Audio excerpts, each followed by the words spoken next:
यदि आपके पास बाइबल है, आप मेरे साथ निकालें भजन संहिता, सैम्स भजन संहिता 103 उसकी 1 से लेकर 5 आयत तक। भजन संहिता 103 उसकी 1 से लेकर 5 आयत तक मैं आपके लिए पढ़ना चाहूंगा। लिखा है, हे मेरे मन यहोवा को धन्य कह, और जो कुछ मुझ में है वह उसके पवित्र नाम को धन्य कह। हे मेरे मन यहोवा को धन्य कह, और उसके किसी भी उपकार को ना भूलना। वह तेरे सब अधर्म को क्षमा करता है, तेरे सब रोगों को चंगा करता है। वही तो तेरे प्राण को नाश होने से बचा लेता और तेरे सिर पर करुणा और दया का मुकुट बांधता है। वही तो तेरी लालसा को उत्तम पदार्थों से तृप्त करता है, जिससे तेरी जवानी उपकाप के समान नहीं हो जाती है। आइए प्रार्थना करें। प्रभु जी, हम धन्यवाद देते हैं इस दिन के लिए। आज हम मिलकर जब तेरी उपस्थिति में आए हैं, और अगले कुछ देर जब हम मिलकर तेरे वचन से मनन करें, होने दे नाज़रेत का यीशु आज हमारे बीच में ऊंचा उठाया जाए। जैसे तूने कहा, जब तू मुझे ऊंचा उठाओगे मैं हर एक को अपनी तरफ खींच लूंगा। तो आज होने दे पिता, जब हम मिलकर आज तुझे ऊंचा उठाते गए, या बैठा हुआ एक एक व्यक्ति, चाहे छोटा बालक हो या बुजुर्ग हो, प्रभु जी हर व्यक्ति तेरी ओर खींचा चला जाए, और अंत में हम कहने पाए यीशु भला है, अच्छा है, और उसकी दया हम सब पर हमेशा बने रहती है। प्रार्थना सुनने के लिए धन्यवाद। यीशु मसीह के नाम से मांगते हैं, आमीन आमीन आमीन। मैं विश्वास करता हूं ये वचन आपने पढ़ा होगा, और कई बार इस वचन को आपने दोहराया होगा। खासकर ये वचन वो वचन है जिसे आप और मैं प्रार्थना के समय दोहराते हैं, और कई बार जब प्रभु की उपस्थिति में जाकर हम परमेश्वर से कहते हैं, और प्रभु की उपस्थिति में हो सके तो कई बार हमने गीत बनाकर भी गाए हैं। और गीत है, हे मेरे मन तू यहोवा को क्या कर, धन्य कह, और उसके किसी भी उपकार को क्या ना करना, ना भूलना। लेकिन जब मैं इस वचन को मनन कर रहा था, और वचन मनन करते समय एक बात आप पाएंगे, और वो ये है, हम सब जानते हैं ये जो भजन है या ये जो गीत है, ये राजा दाऊद के द्वारा लिखा गया एक गीत है, और परमेश्वर ने अपने भक्त को इस्तेमाल किया है। एक चीज आप और मैं बाइबल पढ़ते समय पाते हैं, और वो ये है, जब परमेश्वर के भक्तों के द्वारा लिखे गए गीतों को जब आप और मैं देखते हैं, जिन्हें पवित्र आत्मा ने उभारा, और जब उन्होंने उन गीतों को लिखा, उन गीतों को पढ़ते समय आप और मैं समझ सकते हैं किस परिस्थिति में उन्होंने इन गीतों की रचना करी, किस परिस्थिति में वे भजन निकल कर आए, किस परिस्थिति में उन्होंने परमेश्वर की उपस्थिति में जाकर, कौन सी परिस्थिति रही होगी जिन परिस्थितियों के द्वारा यह गीत निकल कर आया, और उन्होंने परमेश्वर की वेदी के सामने उसको चढ़ा दिया। जो कोई भी भजन आप और में देखते हैं, जो कोई भी गीत आप और में देखते हैं, वो गीत थे जब परमेश्वर के भक्त लोग आग की भट्टी में ताए गए, और वहां से अनुभव के द्वारा पवित्र आत्मा उनको इस्तेमाल करता गया, और उनके मुंह से निकलने वाला एक एक शब्द, एक एक गीत आज भी आपके मेरे जहन में अपनी जगह को बनाता है। सो जब मैं इस वचन को मनन करता हूं, जब मैं दाऊद की जिंदगी को मनन करता हूं, जब मैं इस भजन को मनन करता हूं, तब एक विचार मेरे मन के भीतर आता है, और आप और मैं देखते हैं 103 उसकी 1 आयत, तो लिखा गया, हे मेरे मन यहोवा को धन्य कह, और जो कुछ मुझ में है उसके पवित्र नाम को धन्य कह। ध्यान से सुनिए, कई जगहों पर हम कहते हैं, वो गीत गाता है, हे सारंगियों जाग उठो, हे वीणाओं जाग उठो।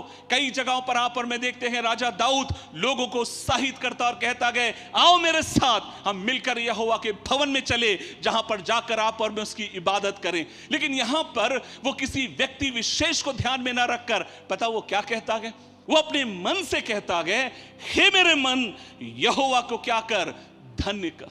इसका मतलब यह है, जहां तक मैं बाइबल समझता हूं, दाऊद अपनी जिंदगी में एक ऐसे मुकाम पर है, एक ऐसी जगह पर है जहां पर उसका मन यहोवा को धन्य कहना नहीं चाहता, जहां पर उसका मन यहोवा को धन्य कहने से क्या कर रहा है, रुक रहा है। और तब दाऊद अपने मन को खींच कर लेकर आकर कहता है, हे मेरे मन तू परमेश्वर से भाग नहीं सकता, हे मेरे मन तू यहोवा से भाग नहीं सकता, तुझे परमेश्वर की क्या करनी पड़ेगी, तुझे परमेश्वर को धन्य कहना ही पड़ेगा, उसकी इबादत तुझे करनी ही पड़ेगी। आज यहां बैठे हुए एक एक विश्वासियों से मैं कहना चाहता हूं, कई बार हम सोचते हैं आराधना भावनाएं हैं, आराधना फीलिंग्स है। और मैं आपसे कहना चाहता हूं, हां, आराधना का एक बहुत बड़ा भाग भावनाएं हैं, फीलिंग्स है। लेकिन आज यहां बैठे हुए एक व्यक्ति से कहना चाहता हूं, आराधना का सबसे बड़ा भाग है आप और मैं जीवन में निर्णय लेते हैं, और वो निर्णय ये है, मैं हर समय अपने यहोवा की स्तुति करता रहूंगा,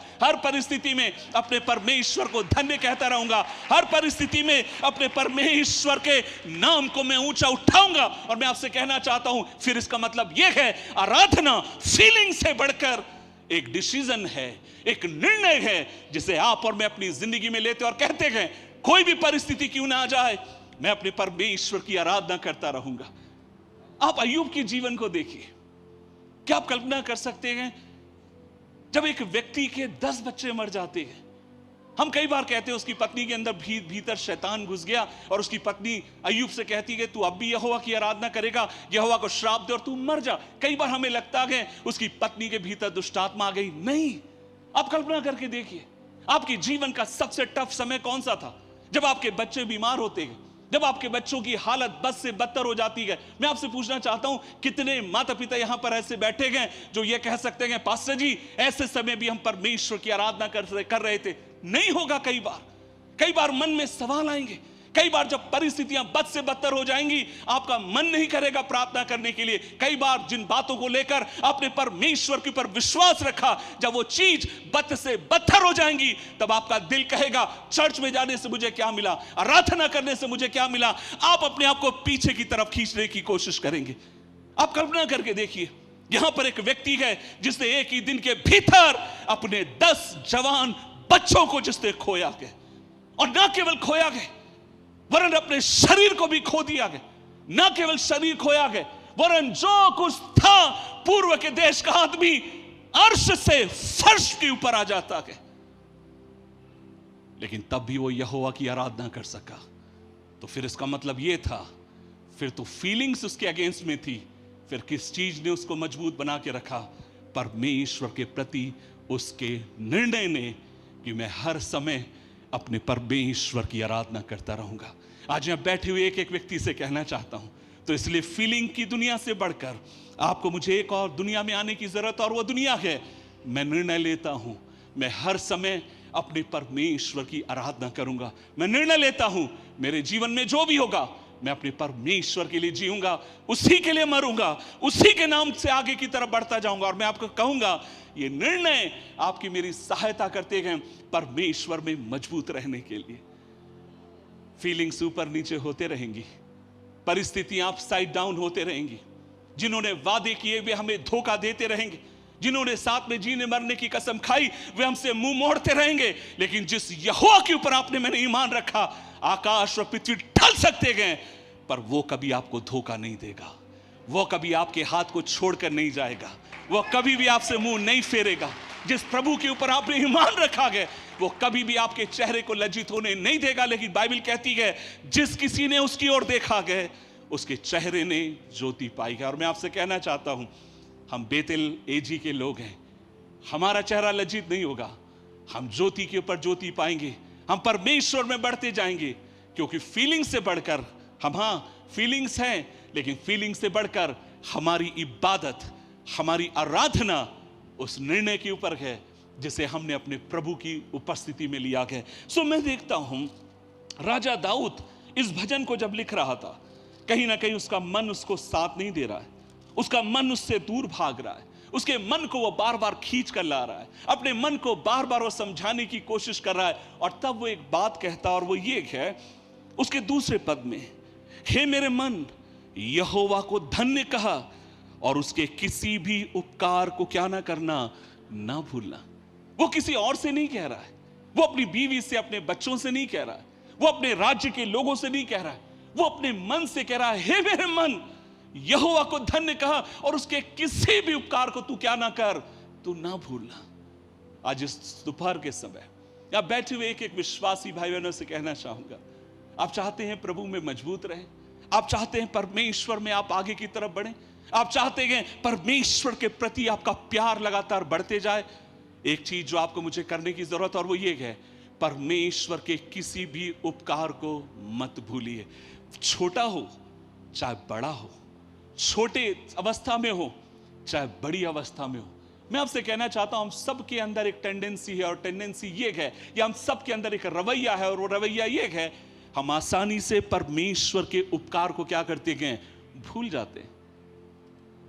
जब तक हमें नौकरी नहीं मिलती हम चर्च में आते हैं।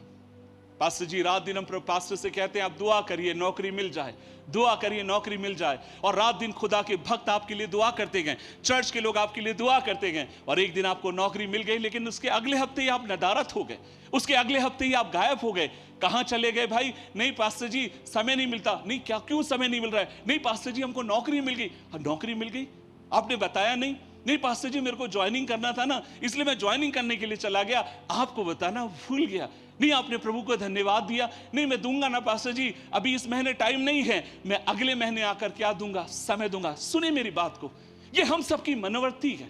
हम मिट्टी के पुतले हैं, हमारी सोच इसी तरीके से है। हम परमेश्वर के साथ बड़े बड़े वादे तो करते गए, लेकिन जब समय आता है हम उन वादों से मुकर जाते हैं। लेकिन आज इस दोपहर के समय यहां बैठे हुए एक एक विश्वासी से कहना चाहता, और वो ये है, हमारी एक इच्छा ये हो, आपके मेरे जीवन का ये मूल मंत्र बन जाए, और वो ये है, मैं हर परिस्थिति में अपने परमेश्वर को क्या करूंगा, धन्य कहूंगा, और उसके एक एक उपकारों को मैं क्या करने पाऊंगा, मैं याद रखने पाऊंगा। दाऊद कहता है, हे मेरे मन यहोवा को धन्य कहा, और उसके किसी भी उपकार को ना भूलना। आज इस दोपहर के समय 3 महत्वपूर्ण बातें मैं आपके साथ बांटना चाहता हूं, और मैं चाहता हूं कि इन बातों को आप और मैं स्मरण रखने वाले हो, इन बातों को आप और मैं अपने मन के भीतर गांठ बांध कर रखने वाले। और वो ये हो, 3 महत्वपूर्ण बात जो मैं आपके साथ अपने अनुभव से बांटना चाहूंगा परमेश्वर के साथ चलने के कारण। पहली बात जो आपको मुझे हमेशा स्मरण रखने के लिए प्रभु का वचन कहता है, और वो ये है, बहुत सारी बातें हैं, लेकिन 3 महत्वपूर्ण बात जो मैं आपसे कहना चाहता हूं हमें स्मरण रखने की जरूरत है।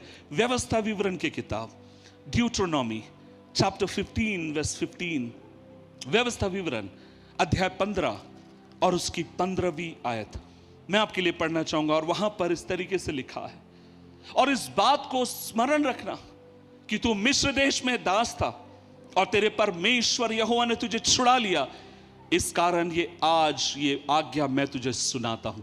Now listen to me. प्रभु का वचन क्या कहता है?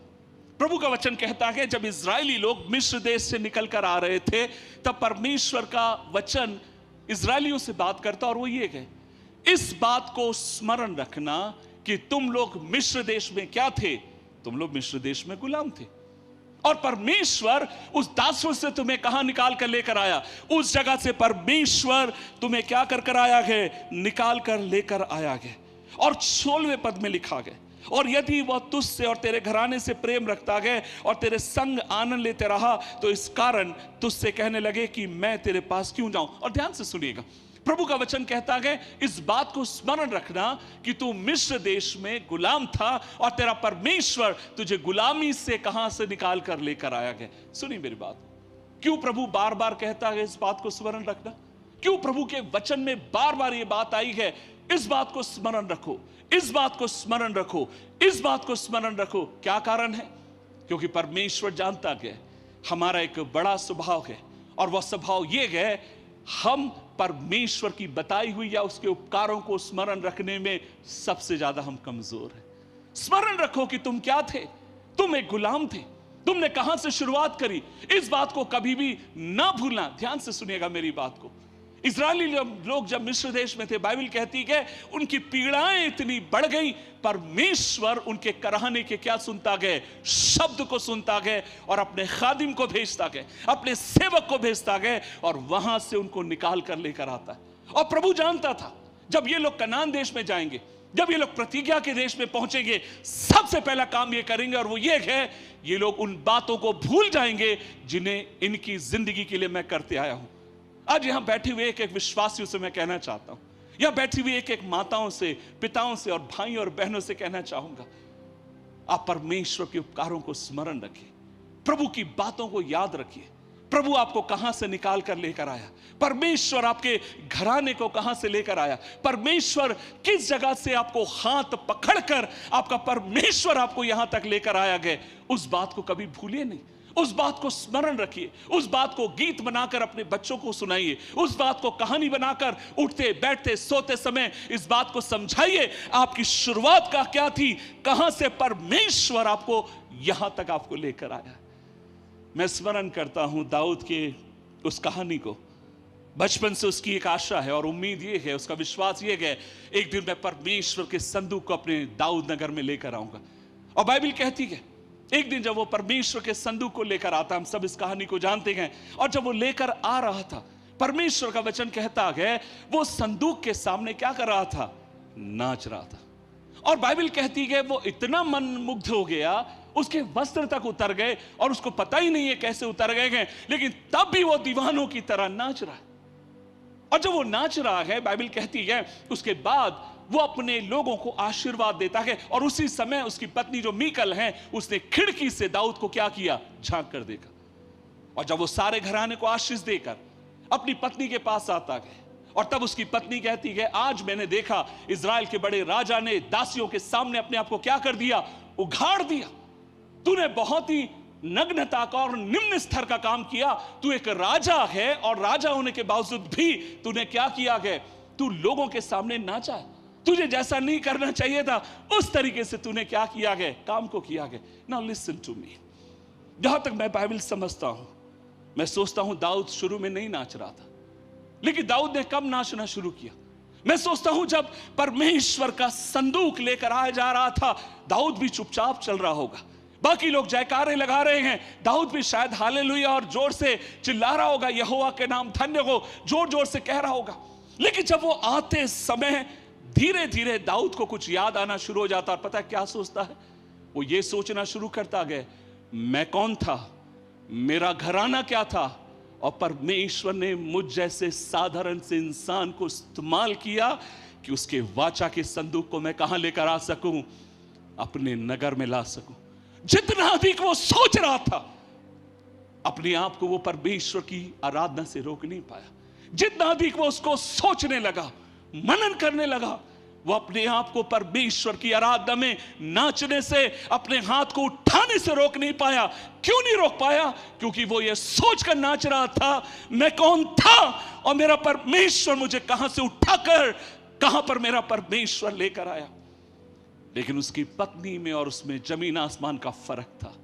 जब उसकी पत्नी उसको खिड़की में से झांक कर देखती है, उसकी पत्नी ने पता है क्यों उसको तुच्छ जाना? क्योंकि उसकी पत्नी ये नहीं देख रही थी तू कौन था पर और अब कौन है, पर उसकी पत्नी यह सोचकर उसको तुच्छ जान रही थी, तू कौन है। याद रखिए, जब खुदा के भवन में हम आते हैं, खुदा की इबादत में हम आते हैं, ये दो चीज हमेशा लड़ने की कोशिश करेंगी। ये दो चीज हमेशा हमको खुदा की इबादत से दूर रखेगी। तू कौन था वो आपको दीन करेगी, नम्र करेगी बातें, लेकिन इस समय तू कौन है वह बात आपको हमेशा परमेश्वर की इबादत से रोकने की कोशिश करेगी। कई लंबे समय हो गया मिशनरी होकर, कई लंबे समय चर्च का पासबान होकर रहा हूं। यहां पर ऐसा नहीं होता, लेकिन मैं और जगहों की बात कर रहा हूं। मैंने देखा है जितनी ऊंचाई पर इंसान जाते जाते हैं, अब उनको देखिए उतना मुश्किल है उनसे आराधना करना, उतना अधिक मुश्किल होता है उनसे ताली बजाना, उतना अधिक मुश्किल होता है चर्च के बाकी कामों में हाथ डालना। क्यों? क्योंकि मैं कौन हूं इस समय वो आपको हमेशा क्या करेगा, रोकने की कोशिश करेगा। जब पास्टर कहेंगे आइए अपने हाथों को सर की तरफ उठाकर परमेश्वर की आराधना करें, आपका मैंपन आपको रोकने की कोशिश करेगा। यह उठा सकता है क्योंकि अनपढ़ है, लेकिन मैं कौन हूं, मैं कैसे हाथ उठा सकता हूं, मैं कैसे नाच सकता हूं, मैं कैसे गा सकता हूं। यह अनपढ़ है, इसको अकल नहीं है, यह कर सकता है, यह साधारण परिवार से है, यह कर सकता है। लेकिन क्या जानते हो मेरा घराना क्या है, मैं कौन हूं? मेरा भाई, मैं तुझसे कहना चाहता हूं, तेरा मैं हमेशा तुझे खुदा की इबादत करने से रोकेगा। और पौलुस कहता है इसी मैं को मैंने क्रूस के ऊपर चढ़ा दिया, अब मेरा मैं जीवित न रहा, अब मुझ में हम जीवित है। और वो कौन जीवित है? मुझ में मसीह जीवित है। आज हम बैठे हुए एक एक व्यक्ति से कहना चाहूंगा, कई बार चर्च में बोला जाएगा, सुनिए मेरी बात को, कई बार चर्च में बोला जाएगा हमें वॉलंटियर्स की जरूरत है, कई बार कलीसिया में बोला जाएगा कौन इस काम को करने के लिए तैयार है, और तब आपका मैं कहेगा क्या मैं ये करने के लिए यहां पर आता हूं? क्या मेरा मैं ये कर सकता है? क्या मैं ये करने के लिए बना हूं? क्या मैं कौन हूं? क्या ये पास्टर को पता नहीं? और आपका मैं आपको परमेश्वर में बढ़ने से रोकेगा। लेकिन एक बात आपसे कहूं, जब आप ये सोचकर आएंगे मैं पापी था और मुझ जैसे पापी को परमेश्वर ने चुन लिया, जब आप इस बात को स्मरण रखेंगे मैं कौन था, मेरा घराना क्या था, परमेश्वर मुझे कहां से उठा कर लेकर आया गया, दुनिया की कोई भी ताकत आपको परमेश्वर की आराधना करने से रोकेगी नहीं। Remember always who were you. आप कौन थे इस बात को याद रखिए। आप कहां से आए इस बात को स्मरण रखिए। आपकी शुरुआत क्या थी इस बात को याद रखिए। मैं ये नहीं कहता हूं आप पीछे की तरफ देखकर आगे की तरफ आप गाड़ी चलाइए। पीछे में आप जो लोग कार चलाते हैं, जो लोग मोटरसाइकिल चलाते हैं, क्यों आपको व्यू मिरर दिया जाता है? ताकि बार बार आप पीछे देखें, बार बार आप अपने आप को पीछे देख सके। जब आप पीछे नहीं देखते गए, पता क्या होता है, कई बार आगे की जगह पीछे की गाड़ी हमें कई बार ठोक जाती है। क्यों हमें पीछे देखने की जरूरत है? हमें कई बार पीछे इसलिए देखने की जरूरत है, इस बात को स्मरण रखिए कि इस रास्ते से आप आएंगे कहां से परमेश्वर आपको यहां तक लेकर आया है। एक दिन की बात है, मुझे मालूम पड़ा हमारे जिस शहर में मैं रहता हूं वहां पर एक एयर शो होने वाला है, हवाई जहाज का शो होने वाला है। पेपर में आया था, मैं नागपुर शहर का हूं, पेपर में पढ़ा कल एयर शो होने वाला है। मेरी माँ पूछती है एयर शो का मतलब क्या? मैंने कहा मेरे को भी नहीं मालूम, लेकिन किसी ने मेरे को बताया है हवाई जहाज का शो होगा। हवाई जहाज नीचे आएगा, ऊपर उड़ेगा, तिरंगे का निशान छोड़ेगा। माँ बहुत रोमांच होगा। मेरी माँ ने कहा ठीक है देख कर आ, मुझे भी बताना कैसे लगा। मेरे घर से जहाँ मैं रहता हूँ नागपुर शहर में 25 किलोमीटर दूर मेरे घर से एयरपोर्ट है। मैं सवेरे 6 बजे उठता हूँ, तैयार होता हूँ। मुझे आज भी याद है मैं स्लेटी कलर का पैंट पहना हुआ था और एक पुरानी सी एक शर्ट पहना हुआ था, शुरुआती दौर था, और मैं वहाँ पर हवाई जहाज का शो देखने के लिए गया। जहां मुझे लगा मैं सबसे पहला इंसान हूं, लेकिन जब मैं वहां पहुंचा मालूम पड़ा आधा नागपुर वहां पर पहले से खड़ा है। और मुझे समझ में नहीं आ रहा, मैं साइकिल लेकर गया था, मैं सोच रहा हूं साइकिल कहां खड़ी करूं। और तब एक सफेद कलर की एक कार थी, उस कार के सामने मैं अपनी साइकिल खड़ी करता हूं और हवाई जहाज का शो देख रहा हूं। नागपुर वाले बहुत जोर से सीटी बजा लेते हैं, खासकर महाराष्ट्रियन जो लोग हैं, और मैं भी घुर्र घुर्र करके सीटी बजा रहा था। और उतने में जब बहुत खुश थे, आनंदित थे, अरे बाप रे जहाज इतने पास से मैंने कभी देखा नहीं था, और जब बहुत खुश थे, आनंदित थे, उतने में किसी के कार का हॉर्न बजाने की आवाज आई। मुझे समझ में नहीं आया कार का हॉर्न कौन बजा रहा है, और जब पीछे पलट कर देखा, मैं देखता हूं मैंने जहां साइकिल खड़ी करी है जिस कार के सामने, उस कार का मालिक हॉर्न बजा रहा है। मैं उसको शीशे से देख सकता था, उसकी आंखें लाल है और बहुत गुस्से में था वो। मैं दौड़ कर जाता हूं, मैंने अपनी साइकिल उठाई और धीरे से उसको मराठी में बोला, भाऊ माझी चूक झाली, मीने इकडे आपली साइकिल ठेवली। भैया मेरे से गलती हो गई, मैंने अपनी साइकिल यहां खड़ी करी, और साइकिल लेकर मैं देख रहा हूं कहां पर जब खड़ी कर सकता हूं। उतने में ये कार वाला मेरे बिल्कुल बगल में आता है, उसे कार का शीशा नीचे किया, अपनी गर्दन बाहर निकालता और मेरे तरफ देखकर उसने पहले तो मराठी भाषा में बहुत गंदी गंदी गाली दी, लेकिन उसने एक वक्तव्य मुझसे कहा। उसने कहा साइकिल चलाने वाले और रिक्शा चलाने वालों की औलादों को भी हवाई जहाज देखने का आजकल शौक चढ़ा हुआ है। उसने गाली दी, उससे बढ़कर उसके शब्द मेरे दिल के भीतर लग गए। साइकिल चलाने वाले और रिक्शा चलाने वालों की औलादों को भी आजकल हवाई जहाज देखने का शौक चढ़ा। आप मानिए हवाई जहाज देखने का भूत मेरे सिर से उतर गया। मैं अपनी साइकिल लेता हूं, 25 किलोमीटर तक एक ही आवाज, साइकिल चलाने वाले रिक्शा चलाने वालों की औलादों को भी हवाई जहाज देखने का शौक चढ़ा गया। 25 किलोमीटर तक एक ही आवाज, एक ही नकारात्मक आवाज, तू कंगाल पैदा हुआ है, गरीब पैदा हुआ है, और एक दिन तू ऐसा ही मर जाएगा। नकारात्मक आवाज। मैं अपने घर आता हूं, उन दिनों में हम लोग झोपड़ी में रहते थे। मैं बाहर अपनी साइकिल खड़ी करता हूं, अंदर के रूम में आता हूं, पीछे के रूम में मेरी माँ खाना बना रही और कोई नहीं था, सामने के रूम में पलंग बिछा हुआ था और मैं वहां बैठकर, मेरे को आज भी याद है, मैं बैठने के बाद बहुत जोर जोर से फूट फूट के रोता हूं। मेरी रोने की आवाज सुनकर पीछे के रूम से मेरी माँ निकल कर आती है। उसने मुझे रोते हुए देखा, बोला किशोर क्या हो गया? मैं कुछ बोलने के मूड में नहीं हूं। मैंने कहा माँ हम लोग गरीब पैदा हुए और एक दिन हम लोग गरीब ही मर जाएंगे। मेरी माँ को पता चल गया कुछ तो गलत इसके साथ हो गया।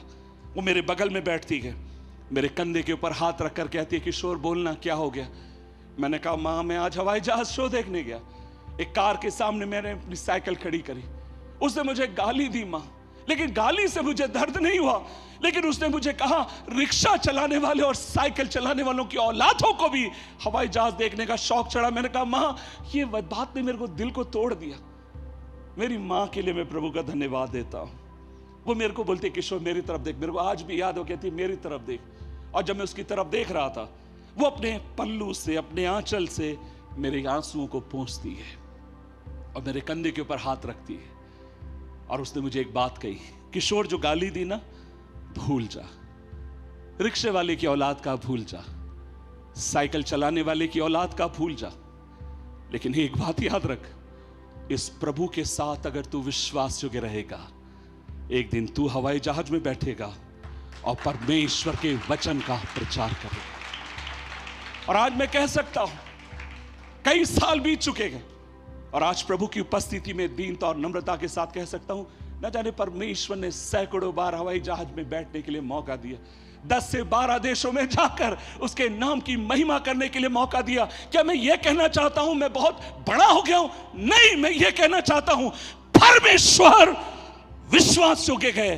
गरीब को, कंगाल को मिट्टी पे से उठाकर राजाओं के साथ बैठाने के लिए वो विश्वास योग्य है। उसका वचन विश्वास योग्य है, उसकी प्रतिज्ञाएं विश्वास योग्य है। आप कहेंगे, भाई आप तो मेरे बच्चों की कहानी कह रहे हैं, आप तो कहेंगे भाई आप तो मेरी कहानी कह रहे हैं। तो हम बैठी हुई एक एक माओ की आंखों में आंखें डालकर मैं कहना चाहता हूं, यदि ये आपकी कहानी है, यदि आज ये आपके बच्चों की कहानी है, आज का दर्द परमेश्वर कल आपकी गवाहियों में बदलने जा रहा है। आपके आंसुओं को परमेश्वर आपकी गवाही में बदलने के लिए विश्वास योग्य है। लेकिन वो कहता है, याद रखना मैं तुम्हें कहां से निकाल कर लेकर आया। आज जब भी मैं बैठता हूं जहाज में, तब भी मुझे वो आवाज मुझे सुनाई देती है, वो गाली मुझे सुनाई देती है, लेकिन दूसरे तरफ से मेरी मां की वाणी मेरे पास आकर कहती है, विश्वास योग्य रहा, विश्वास योग्य रहा। जब प्रभु के प्रति आप आभारी हैं, जब प्रभु के प्रति आप उसके उपकारों के प्रति स्मरण रखने के लिए आप आभारी हैं, आपका परमेश्वर आपकी जिंदगी, परिवार, घराने को बदलने के लिए विश्वास योग्य परमेश्वर है। क्या मिलकर जोरदार ताली बजा के अपने परमेश्वर का धन्यवाद कर सकेंगे? वो फेथफुल है, वो विश्वास योग्य है। और मैं आज आपसे कहना चाहूंगा, यहां बैठी हुई एक एक मां से कहना चाहूंगा, जब आपके बच्चे निराश होकर आए, किस्मत को दोष मत दीजिए।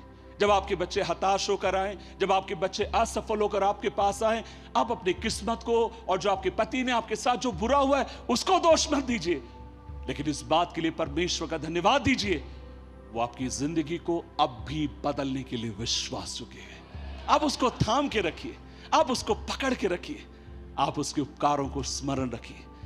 दूसरी बात जो मैं कहना चाहता हूं वो ये है, पहली बात, परमेश्वर का वचन कहता है कभी भी इस बात को ना भूलना कि तुम लोग कौन थे और तुम्हारा परमेश्वर तुम्हें कहां से लेकर आया। दूसरी बात जो मेरे दिल के बहुत अधिक निकट है, प्रभु का वचन कहता है नीति वचन की किताब, और मैं विश्वास करता हूं आपने कई बार इसको पढ़ा होगा, लोगों के साथ बांटा होगा।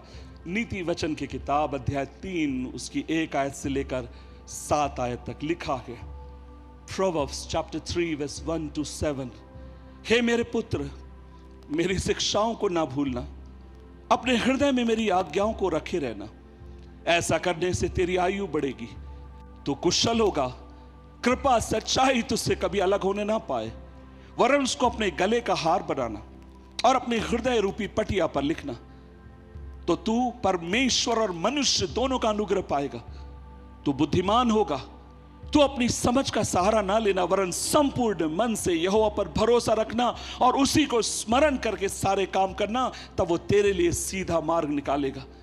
अपनी दृष्टि में बुद्धिमान ना होना, यहोवा का भय मानना और बुराई से अलग रहना। नाउ लिसन टू मी, लिखा गया, हे मेरे पुत्र, मेरी शिक्षा को ना भूलना और अपने हृदय की और मेरी आज्ञाओं को अपने हृदय में क्या करे रहना, रखे रहना। सब लोग इधर देखिए।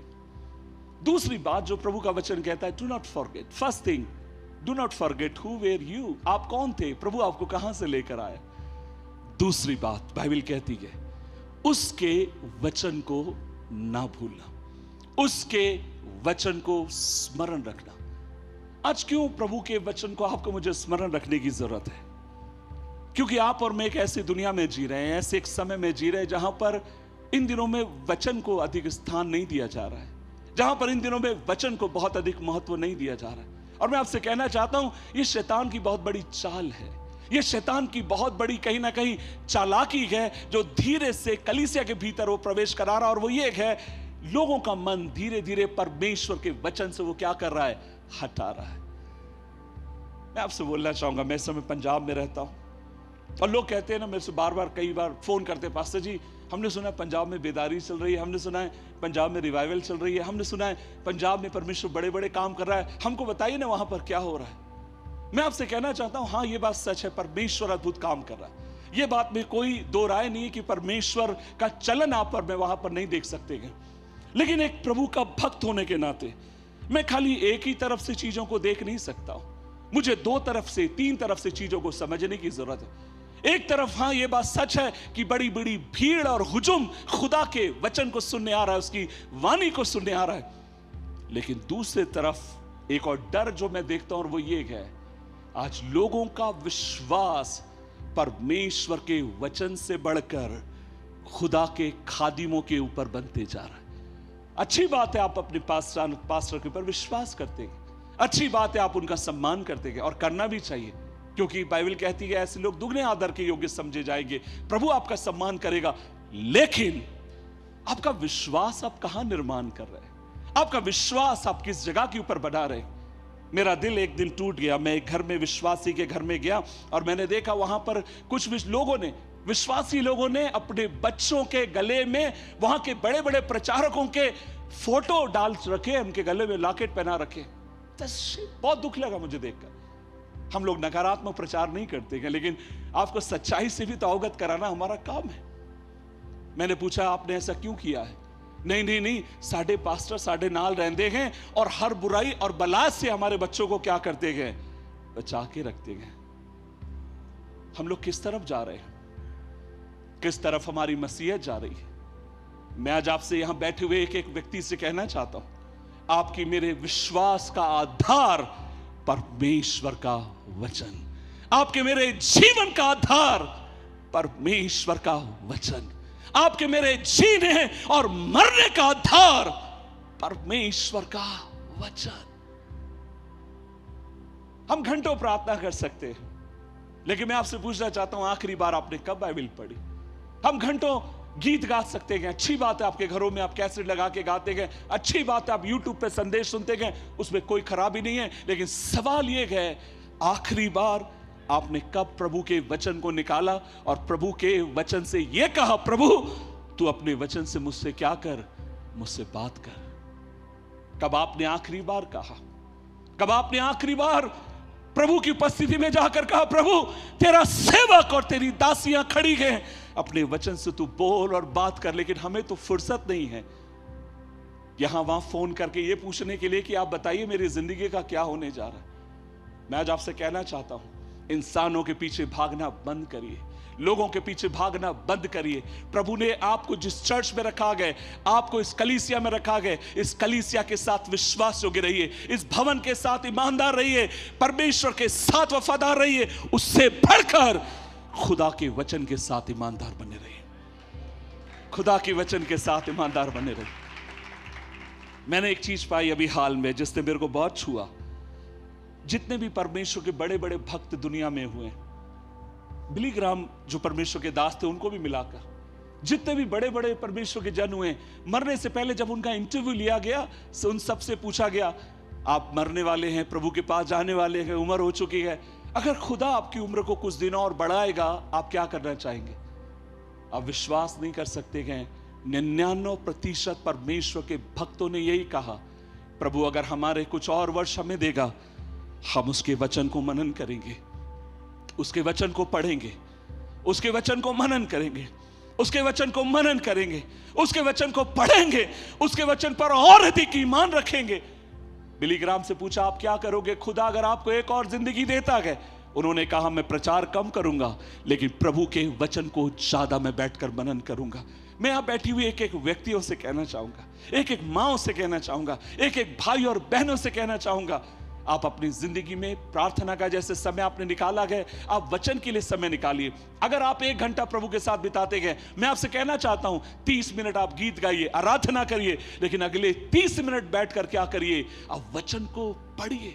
अगले 30 मिनट बैठकर खुदा के वचन को मनन करिए, क्योंकि ये वचन आपकी मेरी जिंदगी को क्या करेगा, आपकी मेरे जीवन को प्रभु में बनाकर रखेगा। शैतान जब आता है, यीशु के पास जब आया, उसकी उसने परीक्षा की, यदि तू परमेश्वर का पुत्र है, इस रोटी इस पत्थर से कहा वो क्या बन जाए, रोटी बन जाए। तब यीशु मसीह ने क्या किया? यीशु ने कहा, शैतान लिखा है, तू अपने प्रभु अपने परमेश्वर की परीक्षा मत करना। अगर तू परमेश्वर का पुत्र है, इस पहाड़ से अपने आप को नीचे गिरा दे, उसके दूत तुझे हाथों हाथ उठा लेंगे। शैतान लिखा है, लिखा है, अगर तू परमेश्वर का पुत्र है, मुझे दंडवत कर, मैं सब कुछ तुझे दे दूंगा। शैतान लिखा है, तू अपने प्रभु को छोड़ और किसी को क्या ना करना। आप देख रहे हैं प्रभु ने कैसे शैतान पर जय पाई।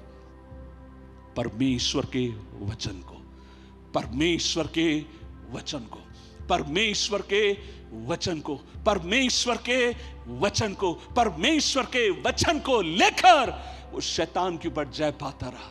लेकिन आज मैं आपसे पूछना चाहता हूं, आपके वचन का, आपके जो शैतान के ऊपर आपके विजय का आधार क्या है?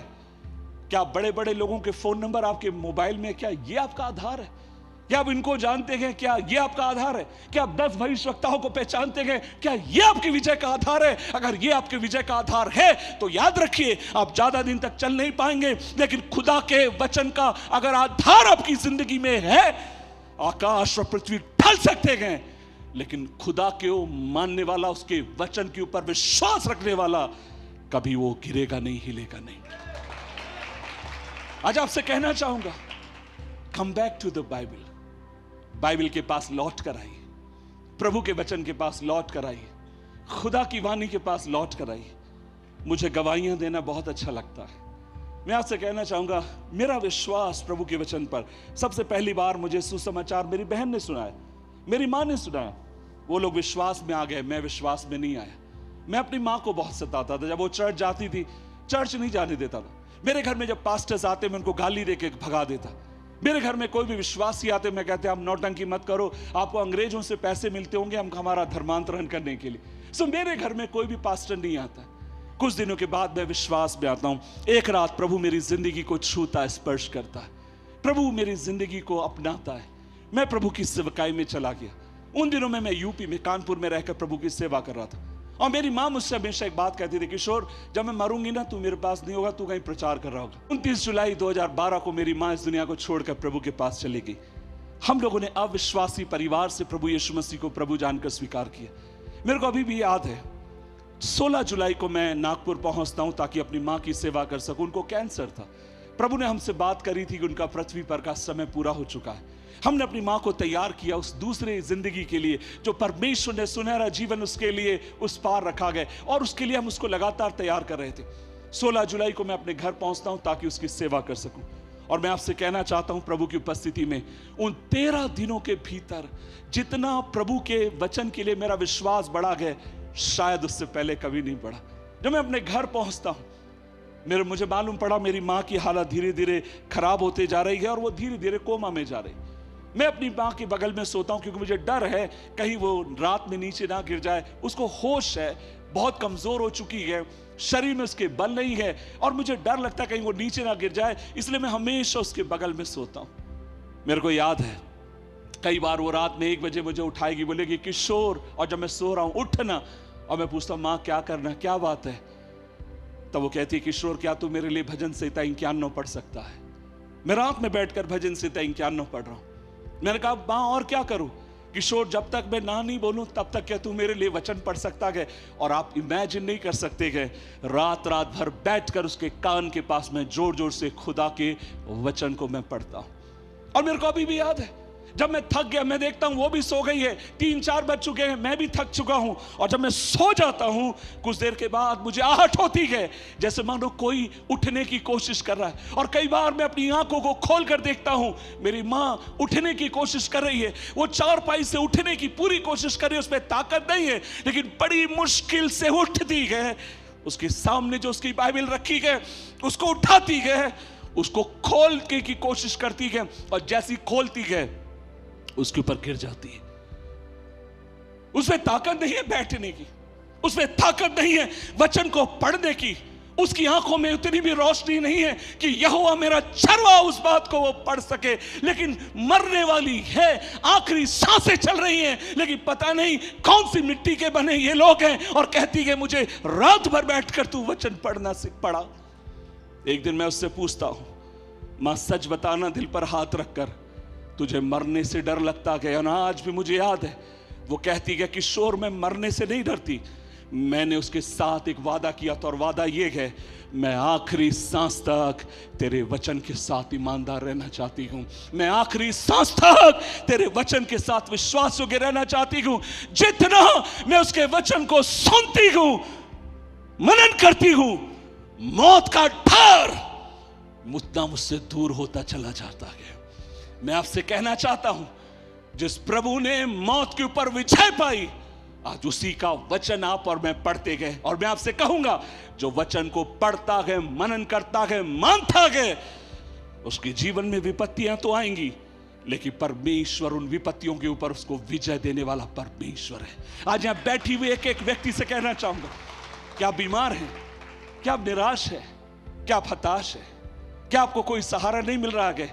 मैं आपसे कहना चाहता हूं, खुदा के वचन को पढ़ना शुरू करिए। उसके वचन में इतनी कुवत है, वो आपकी जिंदगी को उठाकर खड़ा कर सकता है। उसके वचन में इतनी ताकत है, वो आपकी जिंदगी को अपनी महिमा के लिए आखिरी सांस तक इस्तेमाल कर सकता है। हे मेरे पुत्र, मेरी प्रतिज्ञाओं को ना भूलना। हे मेरे पुत्र, तू कौन था मिस्र में, इस बात को ना भूलना। दूसरी बात, हे मेरे पुत्र, तू मेरी प्रतिज्ञाओं को ना भूलना। और आखिरी बात बोलकर अपने संदेश को मैं विराम देना चाहूंगा, और ये बात मुझे बहुत चुभती है। इस बात के लिए ना जाने कितने बार मैंने परमेश्वर से प्रार्थना करी कि हे प्रभु, ये बात मेरी जिंदगी में कभी ना होने पाए, हम में से किसी की जिंदगी में ना होने पाए। और वो ये है, व्यवस्था विवरण की किताब अध्याय 6 उसकी 10 से लेकर 12 है। यदि आपके पास बाइबल है आप मेरे साथ निकालें। ड्यूटरोनॉमी चैप्टर 6 वर्स 10 to 12 मैं आपके लिए पढ़ना चाहूंगा, और उसके बाद अपने संदेश को मैं विराम देना चाहूंगा। अध्याय 6 उसकी 10 से लेकर 12 आयत लिखा गया, जब तेरा परमेश्वर यहोवा तुझे उस देश में पहुंचाए जिसके विषय में उसने अब्राहम, इसहाक, याकूब नामक तेरे पूर्वजों से देने की शपथ खाई, और जब तुझको बड़े बड़े और अच्छे नगर जो तूने नहीं बनाए, अच्छे अच्छे पदार्थों से भरे हुए घर जो तूने नहीं भरे, खोदे हुए कुएं जो तूने नहीं खोदे, दाख की बारी, जैतून के वृक्ष जो तूने नहीं लगाए, वे सब वस्तुएं तुझे दे तो तू खा के तृप्त हो। 12वीं आयत, तब सावधान रहना, कहीं ऐसा ना हो कि तू यहोवा को भूल जाए जो तुझे दासत्व के घर अर्थात मिस्र देश से निकाल कर लाया गया। Now listen to me.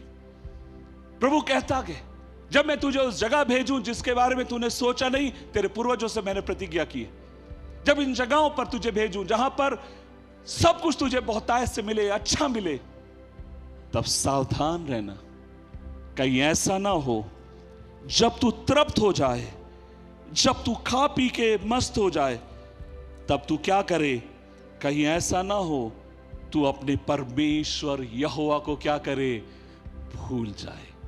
Listen to me, there is a temptation हर एक की जिंदगी में। जब हम दुखी होते हैं, जब हम निराश होते हैं, हम प्रभु के पास दौड़ कर आते हैं, हम बार बार पास्टर से कहते हैं हमारे लिए, मेरे लिए दुआ करो, हमारे लिए प्रार्थना करिए, मेरे परिवार के लिए दुआ करिए। लेकिन क्या होता है जब परमेश्वर हमें ऊंचाइयों पर पहुंचाना शुरू करता है। मैं एक बार हाल में, मेरे ख्याल से कुछ साल पहले, एक व्यक्ति से मिला जिनके बारे में मैंने बहुत कुछ सुन रखा था। बहुत बड़ा व्यक्ति है, बड़ा उनका नाम है, और बड़ा उन्होंने ख्याति प्राप्त करी। और तब वो एक बात कहते हैं, और वो बात ये है, जब खुदा ने मुझे बहुत बढ़ा दिया, जब परमेश्वर मुझे ऊंचाइयों पर ले गया, मेरा मन मुझसे बार बार ये कहने लगा, अब तुझे प्रार्थना की जरूरत नहीं है, अब तुझे यहोवा की जरूरत नहीं है, अब तुझे प्रार्थना की आवश्यकता नहीं है, अब तुझे चर्च जाने की आवश्यकता नहीं है, अब तुझे प्रभु के पीछे चलने की आवश्यकता नहीं है। किस बात के लिए तू पीछे चलेगा? क्योंकि तेरे पास तो सब कुछ है। मैं जो आपसे कहना चाहता हूं, ये टेम्पटेशन हम सबकी जिंदगी में रहेगा। जब प्रभु ऊंचाइयों पर ले जाएगा, धीरे धीरे प्रार्थना से मन हटेगा, धीरे धीरे चर्च में जाने से मन हटेगा, धीरे धीरे वचन पढ़ने से मन हटता जाएगा। क्यों? क्योंकि आप एक ऐसे मुकाम पर पहुंच जाएंगे जहां पर आपको लगेगा आपको अब ईश्वर की जरूरत नहीं है। और तब प्रभु कहते गए, सावधान रहना, कहीं ऐसा ना हो कि तू मुझे ही क्या करे, भूल जाए। सावधान रहना, कहीं ऐसा ना हो कि तू मेरी प्रतिज्ञाओं को भूल जाए। सावधान रहना, जब तू ऊंचाइयों पर जाए, सावधान रहना, कहीं तू मुझसे मुंह ना मोड़ दे।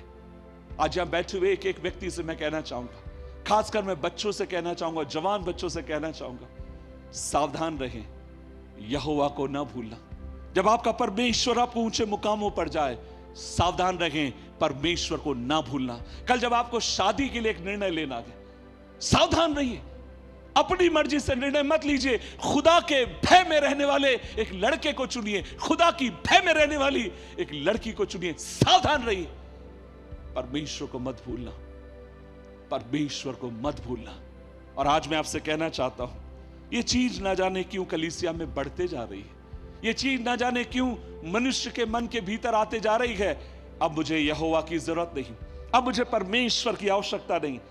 बचपन में जब मैं छोटा था, मैं बढ़ रहा था, टीवी पर एक सीरियल आता था। उन दिनों में टीवी घर में कम होते थे, पड़ोसी के घर में जाकर देखते थे। एक बड़ा फेमस एक सीरियल था जिसका नाम था आश्चर्य दीपक करके, पता नहीं जिन लोगों को याद होगा।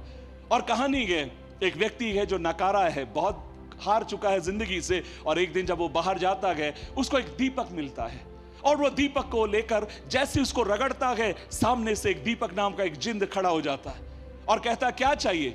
वो कहता, मैं गरीब हूं। उसको नौकरी, सब कुछ मिल जाती है।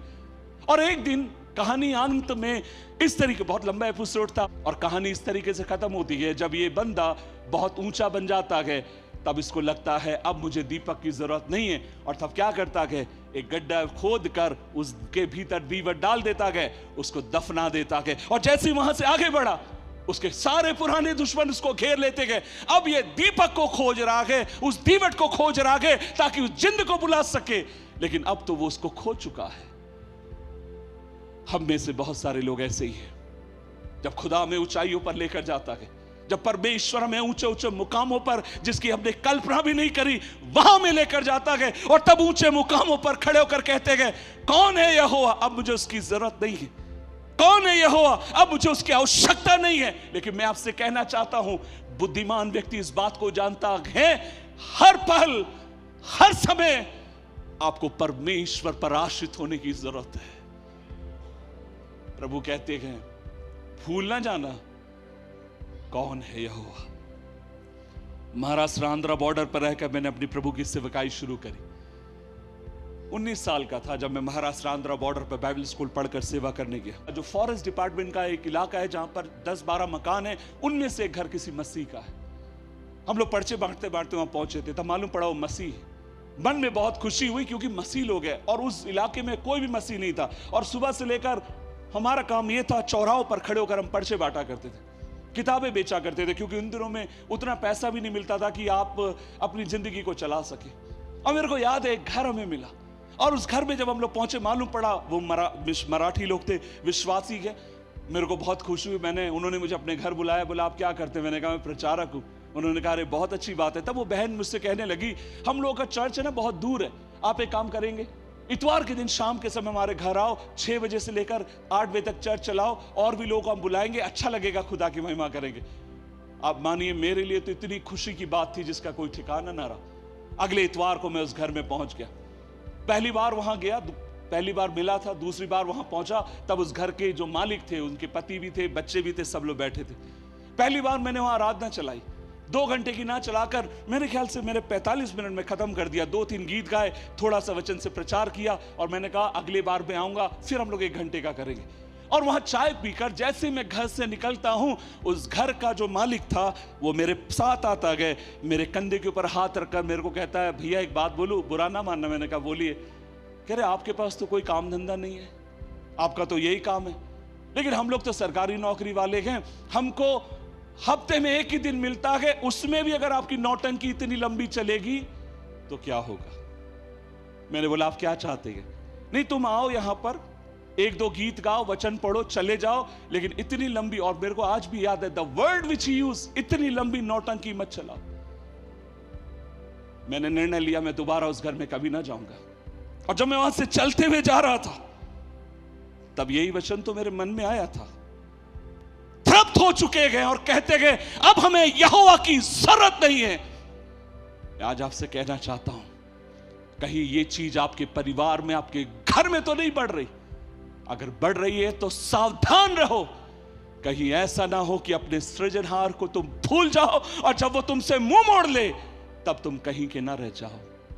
स्मरण रखो, हे मेरे मन, यहोवा को धन्य कहा। स्मरण रख इस बात को, तू कौन था।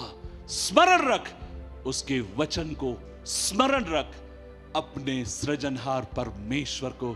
आइए अपनी आंखों को बंद करें, हम परमेश्वर से प्रार्थना करें।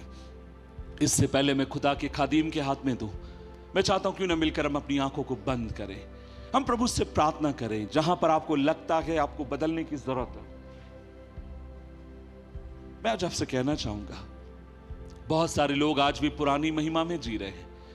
मेरे पिता के समय ऐसा होता था, मेरे बाप दादाओं के समय ऐसा होता था, मैंने ऐसा किया, मेरे उस समय ऐसा हुआ। मेरे भाई, तेरा परमेश्वर आज का भी परमेश्वर है। आज तेरी दशा क्या है, आज तेरी हालत क्या है। मैं आज यहां बैठे हुए एक व्यक्ति से कहना चाहता हूं, आप एकदम से अपने सृजनहार को नहीं भूलेंगे। आप प्रार्थना में कमजोर होंगे, आप वचन में कमजोर होंगे, फेलोशिप से आप दूर भाग रहे हैं। याद रखिए, इसका मतलब है आप अपने सृजनहार को भूलते जा रहे हैं। अपनी शुरुआत को याद रखिए, प्रभु आपको कहां से लेकर आया, प्रभु आपको किन जगहों से उठाकर आपका परमेश्वर आपको यहां तक लेकर आया है। हे मेरे मन, इस बात को स्मरण रख। कितना भी ऊंचाई पर चले जाए, कभी इस बात को ना भूलना। जब भी मैं जहाज में बैठता हूं हमेशा ये बात मुझे याद आती है, कौन था मेरा प्रभु, मुझे कहां से उठाकर लेकर आया। मीकल मत बनिए। कौन है करके एक और प्रभु की इबादत हम कर सकते हैं, लेकिन आपको हमेशा रोकेगा आपका मैं। लेकिन मैं कौन था, मेरा प्रभु मुझे कहां से लेकर आया। ये बात आपको हमेशा दीन रखेगी, नम्र रखेगी। आगे की तरफ बढ़िए, आगे की तरफ बढ़िए। जो लोग भूल चुके हैं, मैं चाहता हूं 1 मिनट के लिए मेरी तरफ देखिए, 1 सेकेंड के लिए मेरी तरफ देखिए, इसके बाद मैं बंद कर दूंगा। जब हम लोग दाऊद की जिंदगी को देखते हैं, दाऊद जब आशीर्वाद देकर आ रहा था, आपने देखा उसकी पत्नी उसको तुच्छ जानती, कहती आज मैंने देखा। लेकिन बाइबल का वो अध्याय कैसे खत्म होता है? लिखा है मीकल मरते दम तक बांझ होके मरी। क्यों बांझ होके मरी? क्या था कारण? मैं आपसे कहना चाहता हूं ये कहानी उससे जुड़ी है, जहां तक मैं बाइबल समझता हूं। क्योंकि जब मीकल ने दाऊद को देखा नाचते हुए गाते हुए, मीकल ने जरूर अपने मन में कहा होगा ये तो भेड़ बकरी चराने वाला है, ये तो कभी सुधरेगा नहीं। लेकिन जब मेरी औलाद होगी, मैं उसको सिखाऊंगी कैसे एक राजा चलता है, कैसे एक राजा उठता है, कैसे एक राजा बैठता है, कैसे एक राजा को राज करना चाहिए, कैसे एक राजा रुआब में रुतबे के साथ आगे की तरफ बढ़ता है। और स्वर्ग का परमेश्वर इस बात को सुन रहा था। तू तो उसके ऊपर इतराती है जो तो अब तक तेरे पास है नहीं, तू तो उस बात को लेकर घमंडी है जो अब तक तेरे पास नहीं है। कह रही है ना अपने बच्चे को तू सिखाएगी कैसे उठना कैसे बैठना। निकल, मरते तब तक तू बांझ होकर मरेगी।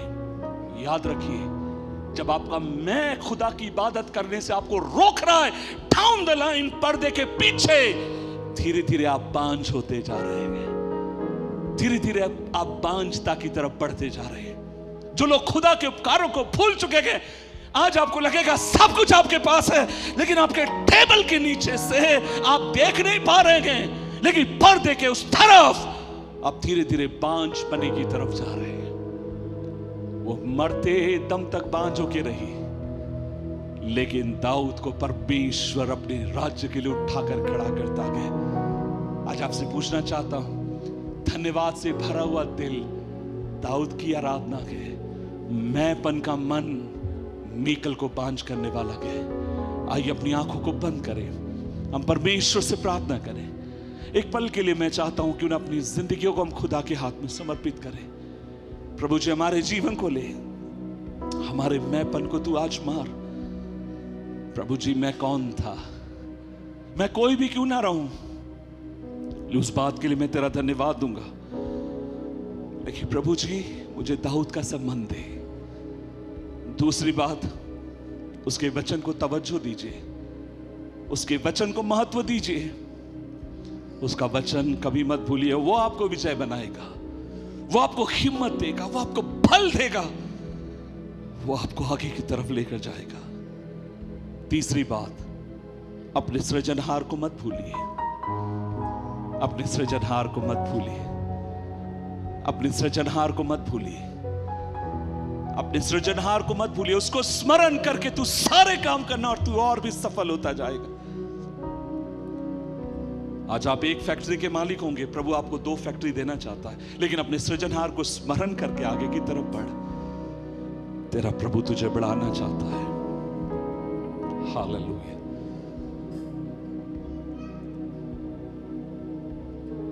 सर्वशक्तिमान परमेश्वर, आज हम मिलकर तेरी उपस्थिति में आते हैं और हम तेरे नाम को धन्य कहते हैं। तू भला है, तेरी करुणा सदा की है, और दुआ करते कि आज हम में से एक एक पर तेरी आशीष हो, एक एक के ऊपर तेरा अनुग्रह होने पाए।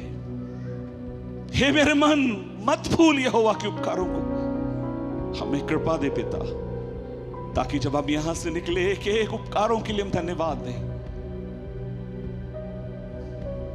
प्रभु जी, आपके सेवक के लिए प्रार्थना करते गए, पास्टर सुनील के लिए दुआ करते, उनके परिवार के लिए दुआ करते गए। स्वर्ग का परमेश्वर उन्हें और बढ़ाए, उनकी सीमाओं को बढ़ाए, उनके बच्चों को बढ़ाए, खुदा उनको और अधिक ऊंचाइयों पर लेकर जाए। यहां बैठे हुए एक एक जन के लिए धन्यवाद, प्रार्थना सुनने के लिए धन्यवाद। यीशु मसीह के नाम से मांगते और सब लोग मिलकर कहेंगे आमीन, आमीन। क्यों ना हम जोरदार ताली बजा के परमेश्वर का धन्यवाद करें।